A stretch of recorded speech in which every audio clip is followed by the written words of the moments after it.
Hi hello வணக்கம். இது உங்கள் சிவி ஜோன். ஸோ எல்லாரும் எப்படி இருக்கீங்க? இப்போ பார்த்தீங்கன்னா லைவில் ஒரு சம்பவம் போச்சு. ரொம்ப மனசு கஷ்டமாயிடுச்சு. என்னென்னா, முத்துக்குமரன் அது ஒரு விளையாட்டுத்தனமாக அது வந்து தப்புன்னு தெரியாமல் ஒரு விஷயம் பண்ணியிருப்பார். அதன் மூலமாக அங்கே பஞ்சாயத்து, அதாவது நார்மலாக ஒரு மீட்டிங் நடந்திருக்கும், அதில் நல்லா தான் பேசியிருப்பாங்க. திடீர்னு பார்த்தா பிக் பாஸ் ஒரு விஷயம் சொல்லியிருப்பார். என்னென்னா, நீங்கள் அதாவது ஜாக்லின் ரெஸ்ட் ரூம் போகும்போது பெடலிங் பண்ணாங்களா? பெடலிங் பண்ணணும், முத்துக்குமரன் பண்ணலை. ஸோ அதனால் டாய்லெட் கட் பண்ணியாச்சுன்ற மாதிரி சொல்லியிருப்பார். அதுக்கப்புறம் எல்லாருமே சொல்லியிருப்பாங்க. அதில் இவர் ரொம்ப ஓவராக பண்ணியிருப்பார், நம்ம அருண் அண்டு தர்ஷிகா. இவர் அதை ரியலைஸ் பண்ணிவிட்டு அங்கேயே மன்னிப்பு கேட்டிருப்பார். அவருக்கு தெரியல ஆக்சுவலாக தப்பான்ட்டு. அப்படி ஒரு மாதிரி பகீர்னா இருக்கும் அவருக்கு. சைலண்ட்டாக உட்காந்துட்டு இருந்துச்சு. ஒரு 4-5 வாட்டி சொல்லிட்டார், என்னை மன்னிச்சிடுங்கன்னு.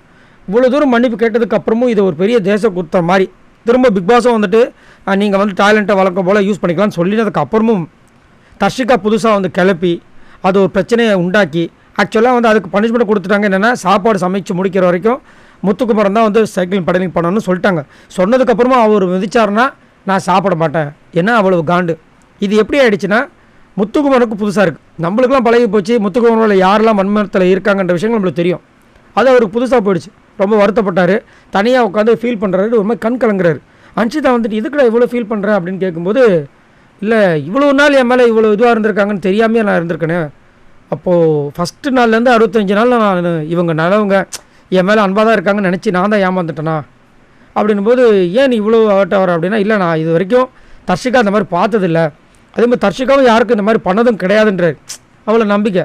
பட் தர்ஷிகா தனியாக ஒரு நாள் சொல்லியிருப்பாங்க, முத்துக்குமரனை விடக்கூடாது, எந்த நேரம் பார்த்து கரெக்டான ஒரு இடத்துல அடிக்கணும்னு சொன்னாங்க. ஞாபகம் இருக்குங்களா? ஒரு 4-5 வாரத்துக்கு முன்னாடி அதான் கரெக்டான இடம் வந்தோடனே அடிச்சிட்டாங்க.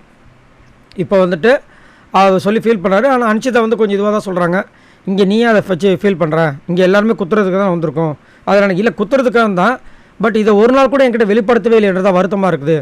இப்போ நிறைய பேர் எங்களை நேரடியாக வெளிப்படுத்தியிருக்காங்க. பட் இவங்க இது வரைக்கும் வெளிப்படுத்தாமல் இவ்வளோ நாள் சொல்லி கடைசியில் இப்படி ஹர்ட் பண்ணதான் எனக்கு ரொம்ப, அதுவும் இவ்வளவு தூரம் நான் மன்னிப்பு கேட்டதுக்கப்புறமும் விடமாட்டேன்னு சொல்லி நான் சைக்கிள் பெடலிங் பண்ணால் நான் சாப்பிடவே மாட்டேன்னு சொன்ன அளவுக்கு என் மேலே வன்மம் வச்சுருக்காங்கன்னா அதான் ரொம்ப கஷ்டமாக இருக்குன்ற மாதிரி சொல்லி கலங்கிட்டாப்புல. ரொம்ப ஒரு மாதிரி வருத்தமாக நம்மளுக்கே இருந்துச்சு.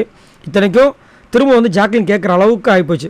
ஜாக்லின் திரும்ப அங்கே சொல்கிறாங்க தர்ஷிகா கிட்ட, இல்லை அவன் மன்னிப்பு கேட்டான் அப்படின்னா, இல்லை அவர் சிரிச்சாருன்ட்டாங்க.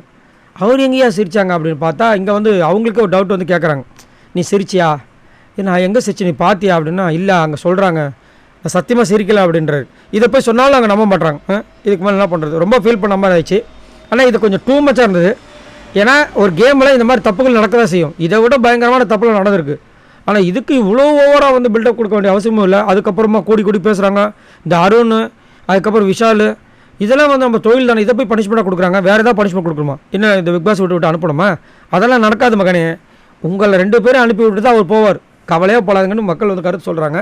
சரி, நீங்கள் உங்களோட கருத்து சொல்லுங்கள். சாரி, 2 பேரில் 3 பேர் அனுப்பிட்டு தான் முத்துக்குமரன் வெளியே போவார்ன்றது நம்மளோட கருத்து.